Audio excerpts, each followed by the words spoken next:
കന്നഡ സിനിമയിൽ ഒരു ഡയമണ്ട് എന്ന് പറഞ്ഞിട്ടാണ് സൂഫ്രം സോ നമുക്ക് വേഫർ ഫിലിംസ് മലയാളത്തിൽ കൊണ്ടുവന്നത്. അപ്പൊ ഇന്ന് ആ സിനിമ കണ്ടിരിക്കുകയാണ്, മലയാളം വേർഷൻ ആണ് കണ്ടത്. ഈ സിനിമ കണ്ടപ്പോൾ നമ്മൾ 90s നമ്മൾ മറന്നുപോയ മലയാളം പടങ്ങളെ ഓർമ്മിപ്പിച്ചു. അതായത് നമ്മുടെ പപ്പു ചേട്ടൻ, കുതിരവട്ടം, ഒടുവിലുണ്ണി കൃഷ്ണൻ, ഇങ്ങനെയുള്ള നമ്മുടെ മഹാരഥന്മാരെ നിറഞ്ഞു നിന്ന ആ ഒരു 90s കാലഘട്ടത്തിലെ സിനിമ നിങ്ങൾ ഓർക്കുന്നില്ലേ? അതേ ഒരു ഫീലാണ്, ആ ഒരു വൈബാണ് ഈ സിനിമ സമ്മാനിച്ചത്. അതിന് ഒരുപാട് കാരണങ്ങളുണ്ട്. ഒരു കാരണം എന്ന് പറയുന്നത് ഈ സിനിമയുടെ തിരക്കഥയിലെ ആ ഒരു ഒഴുക്കാണ്.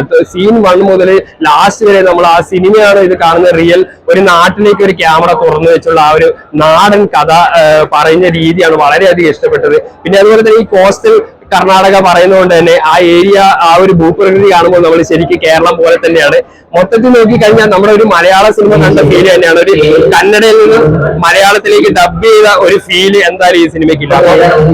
കന്നഡ സിനിമയാണെന്ന് കരുതി നിങ്ങൾ തിയേറ്ററിലേക്ക് വരാതിരിക്കരുത്. ഇതൊരു മലയാള സിനിമ കാണുന്ന അതേ ഫീലിൽ നിങ്ങൾക്ക് കണ്ട് എൻജോയ് ചെയ്യാൻ പറ്റുന്ന ഒരു സിനിമയാണ്. പിന്നെ അതുപോലെ തന്നെ ഇതിലെ പ്രധാന കഥാപാത്രങ്ങൾ അഭിനയിപ്പിച്ച ഒരാളുടെ പേരുകൾ നമുക്കറിയില്ല. പക്ഷെ JP തുമിനാട് എന്നുള്ള അദ്ദേഹം തന്നെയാണ് ഈ ഹീറോയും ഇതിലെ സംവിധാനവും അദ്ദേഹം തന്നെയാണ് ചെയ്തിരിക്കുന്നത്. അതിഗംഭീരമായിട്ട് അദ്ദേഹത്തിന്റെ കാസ്റ്റിംഗ് വന്നിട്ടുണ്ട്. പിന്നെ അദ്ദേഹത്തിന് ഒരു ഭാവമാറ്റൊക്കെ ഉണ്ട് സെക്കൻഡ് ഹാഫില്. അതൊക്കെ എന്താ പറയാ, സിനിമയ്ക്ക് വേണ്ടി ആ റോൾ ചെയ്യാൻ വേണ്ടി ചെയ്തതല്ല, ആ കഥയ്ക്ക് ചേരുന്ന രീതിയിലുള്ള ഒരു വേറെ പകർച്ച സിനിമയിൽ സാധിച്ചിട്ടുണ്ട്. പിന്നെ മലയാളം ഏറെ പരിചിതരായ ഒരു നടനാണ് രാജ്ബി ഷെട്ടി. അതുപോലെ തന്നെ ഷജീൽ എന്ന് പറയുന്ന അദ്ദേഹത്തിന്റെ രവിയണ്ണൻ എന്നുള്ള ക്യാരക്ടർ.